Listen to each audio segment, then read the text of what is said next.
Hello， 大家好，我是宇哥。今天呢，我们来讲日月神事预言。在明治到昭和时期呢，日本诞生了一本预言书，名叫《日月神事》。那么这本书的著书过程呢，是有些离奇的，有点类似于笔仙附身所传。主要是人们通过笔仙这种招灵仪式呢，来召唤灵体，回答问题。那一旦成功呢，笔呢就会自动的旋转移动，并通过笔尖呢来回答参与者的任何问题。那除了笔仙之外呢，世界各地还有着很多类似的招灵仪式，比如说东方的碟仙，西方的通灵板。虽然这些招灵方式各有不同啊，但相同的是参与者呢都会通过参与这种招灵仪式呢，感应到来自于另外一个世界的神。那根据现代科学的解释呢，这些招灵所用的道具呢之所以会动，并不是因为招灵成功，而是人体肌肉的卡本特效应，是一种不自觉的肌肉异常现象而已。可即便是有了科学的说法，却依然呢无法解释一本名为《日月神事》的预言书，它的准确率为什么会那么高呢？下面我们就进入日月神事预言书。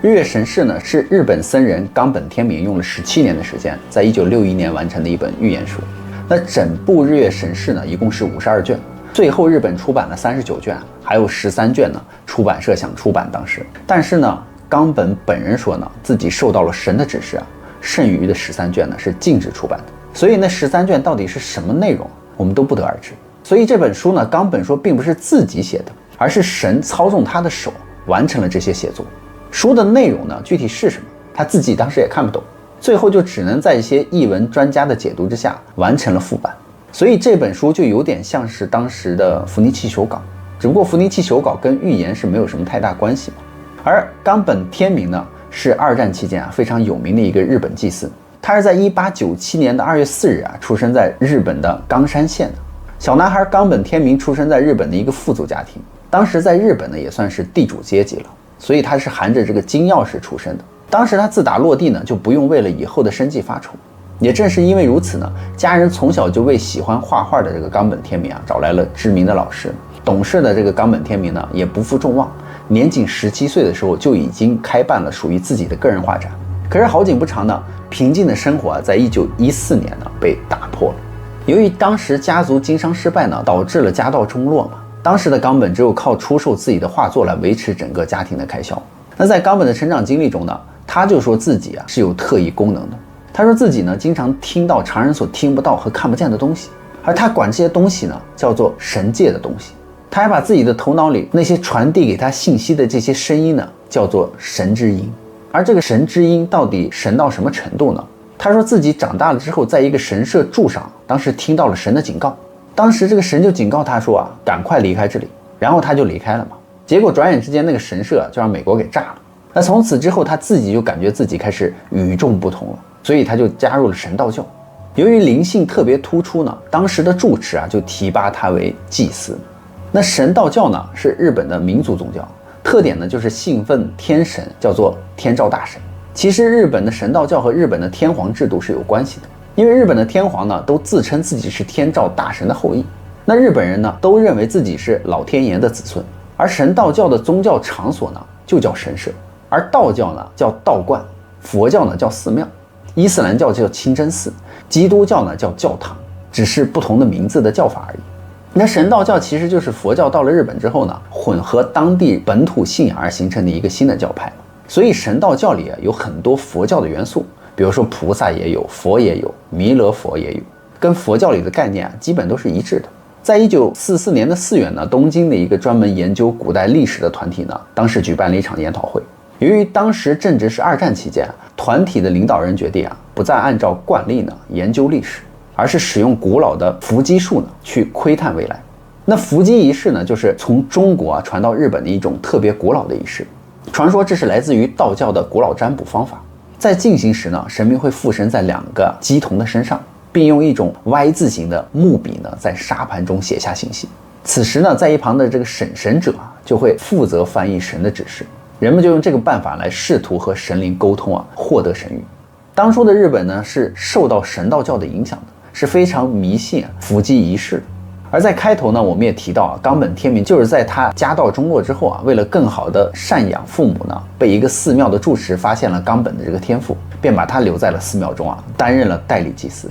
虽然在占卜界呢，它属于新人，但只要有人想做伏击呢，就会想到这个天赋异禀的他。伏击时呢，手上拿的这个木笔还有个别名叫做寻龙棒。当请神成功之后呢，这个神灵就会附着在2个载体的身上，也就是乩童身上。这个时候呢，祭司就可以问这2个人一些问题，比如说你是谁啊？你叫什么名字啊？就是因为你得知道你把什么东西给请来了嘛。那这2个人啊，就会抓着这个寻龙棒，在这个沙盘上把答案给写出来。内容不管你是看懂看不懂的，不管是好是坏呢，都说这就是神谕。那在这场仪式里呢，随着冈本念经2个乩童的手还是不停的颤抖，而寻龙棒呢也在这个沙盘上移动。这个时候呢，就是表明请神已经成功了。但是这个时候还不知道请来的到底是什么神嘛，所以冈本就问这个神明你是谁，但是没有得到回应。当时就很奇怪，无论他们在怎么召唤这个神明伏击呢，手中的这个木笔都不曾动过一下。很长时间之后呢，当众人打算放弃的时候冈本一看木笔动了一下，写了一个天字，于是他立刻记录下来。紧接着这个木笔继续转动，就写下了日经久。那冈本见状呢，立刻就询问这是不是他们召唤神明的名字，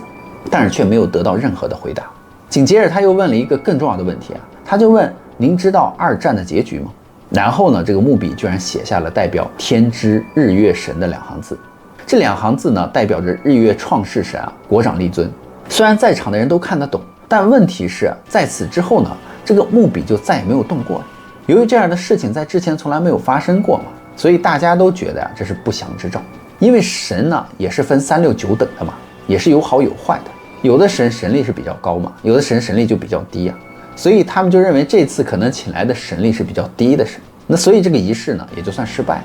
那结束之后呢，人们也就开始思考仪式中出现的天日经久到底是什么意思。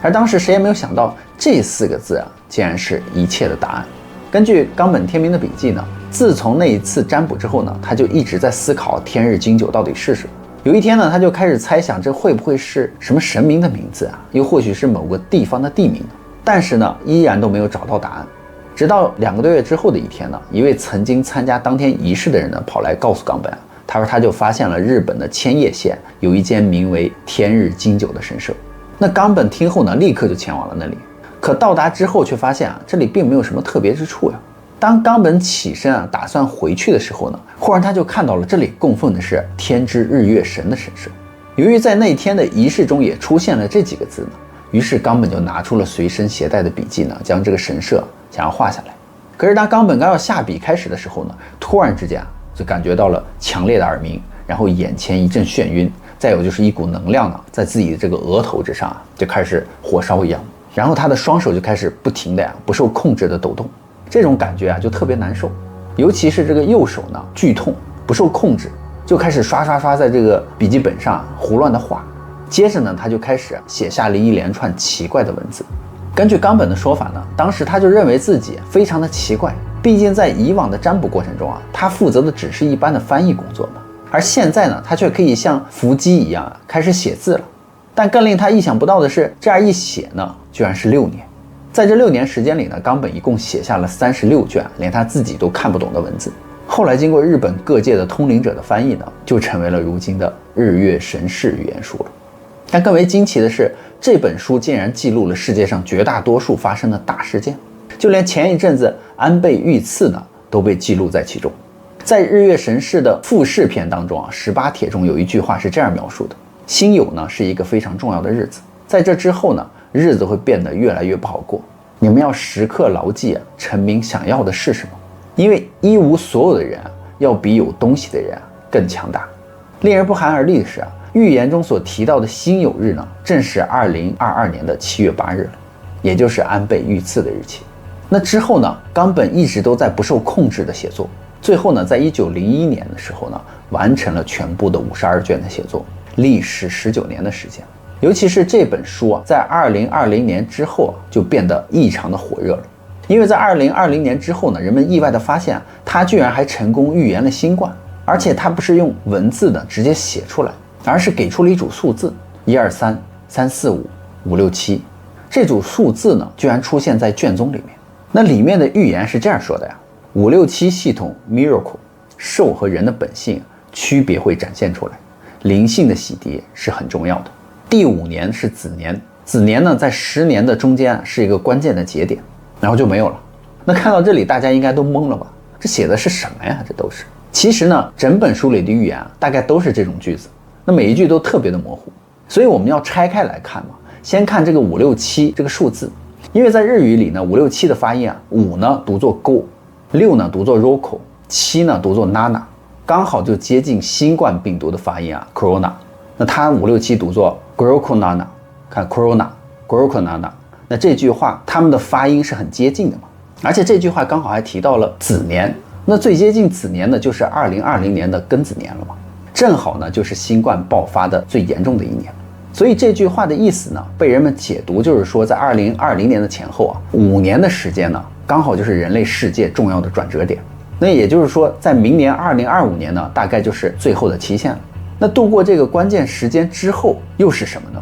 这里面就有一个词叫 miracle。在日语里呢，弥勒的这个读音和这个音译翻译过来都是一致的 ，miracle 弥勒就很相似嘛。所以解读出来的意思就是，我们度过这个关键时间呢，就会迎来弥勒的天下大同世界。因为在神道教里是有弥勒的呀，也有菩萨，有佛，都是一样的呀。所以我们现在这个世界的佛，最高佛呢是释迦牟尼。佛经里就说呢，在56亿7千万年之后呢，释迦牟尼的世界将会结束，弥勒佛会下世取代释迦牟尼继续领导世人。所以你就会看到567刚好又是那个数字嘛。那567这个关键时刻过后，就会迎来弥勒的时代。那弥勒佛的时代据说是一个没有苦难的时代，真神会下凡，天和地的距离呢会拉近，就真的仿佛来到了天下大同的一个时代。那冈本就说到时候呢，弥勒下凡展现超强神力来拯救所有受苦受难的人。而123这串数字解读出来呢，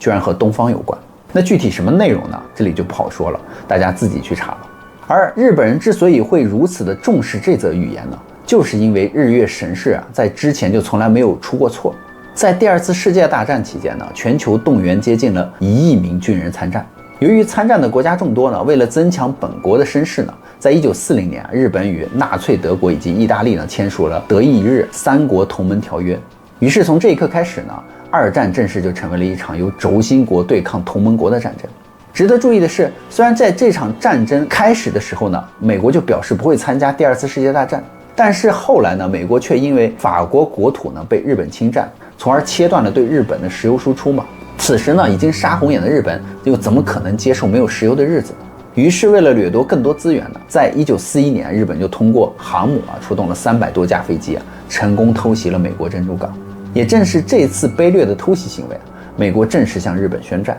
在公元1943年呢，以美国为首的盟军从北部的对意大利就发起了进攻，最后成功登陆了意大利，所以意大利政府随即就投降了。而德国方面呢，也在1945年5月宣布了投降。可就在轴心国即将瓦解的最后一刻呢，也就是在公元1945年的8月，美国在广岛和长崎分别投下了2颗原子弹。日本被轰炸几天之后呢，天皇就宣布了无条件投降，并接受以美军为首的同盟国的管理。据说当时他们为了活下去，日本人曾经在很长的一段时间里只靠吃美国的厨余来生活的。而这些日本人民呢，连想都没有想过的事情，却早都已经记载在了冈本天明的预言书里。他曾经预言呢，德国与意大利都靠不住，日本将孤立无援，被世界呢步步紧逼，甚至还知道德国会在日本之前投降。更不可思议的是，冈本还在预言书中提到有那么一天呢，每个人都要吃发臭的食物，之后呢就要更加的小心。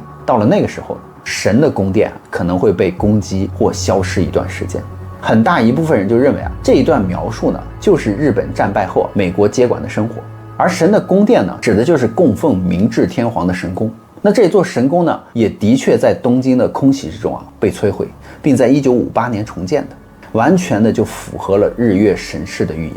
但书里说呢，日本在战后经济会快速复苏，科技呢会发展迅速，他们的经济呢就突然的莫名其妙的腾飞了，一跃会成为世界最先进的国家之一。而书上预言还说日本科技发展了，可是日本人的精神世界就开始倒退了。日本人会陷入金钱为主，无视神灵的一种堕落社会体现。其实这跟现实的情况也是很像的，因为日本的经济确实是挺好的，但是日本人的生活一点都不幸福，他们的工作压力非常大，内心呢扭曲会经常的出现，而人们呢也是为了追求金钱而忽略了心灵的提升，就好像这些预言全部都应验了。最后呢，日月神事里还说任何人都逃不过马上就要再来一次的大清洗。书里就提到呢，人类已经有6次文明重启了，我们马上即将迎来第7次，这第7次呢将会是最后一次，因为前6次重启并不彻底，这一次重启呢将会非常的彻底，是全宇宙里所有的物质都将会重新的组合。我们在地球上会看到天降异象，比如说呢，樱花会在冬天开，那么冬天过后呢，春天将不会来。东京呢会下一场火雨，届时大地震动天上会同时出现2个太阳和月亮，以及黑色的太阳等等，而且天上地下会出现可怕的虫子，跟地狱一样。把这些场景都串联起来，不就是在描述一场富士山的火山大爆发之后的场景吗？你看他说这个樱花会在冬天开嘛，那意思就是火山爆发之后那个火山灰会落下来，代表着冬天开樱花。那冬天过后春天不会来，就是说这个火山灰将太阳给遮住了呀。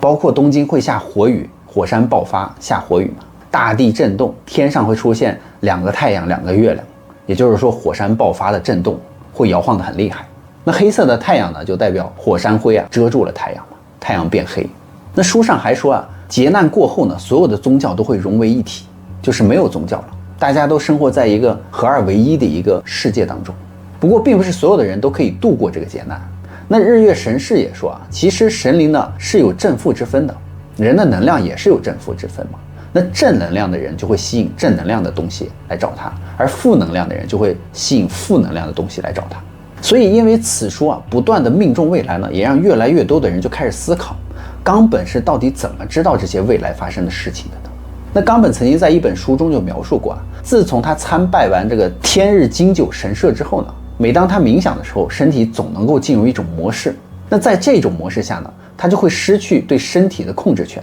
当他再度的恢复控制权的时候呢，原本的白纸上就会出现很多的文字了。那这个过程中他没有任何的记忆，所以在很长的一段时间里呢，他并不知道传递给他信息的神灵到底是谁。直到公元1961年呢，冈本在一次冥想的过程中忽然就有了不一样的体验。冈本就表示呢，虽然他来到了一个陌生的地方，但却可以感觉到脚下的土壤带来了温度，还可以隐约的感觉到身旁呢有很多人正在注视着他，而冈本却看不到他们。就在冈本想要努力的离开这里的时候呢，天之日月神呢却突然的出现在冈本的身旁，他的手里捧着50卷用天书写成的卷轴。虽然冈本知道他看不懂这些文字，但是却要把这些字呢抄录下来，因为在未来的某一天呢，当人们准备好的那一刻呢，或许就能够理解这些文字的意义了呢。那么好了，故事呢宇哥也就讲完了，别忘了订阅关注宇哥的频道，看后续更多精彩内容哦。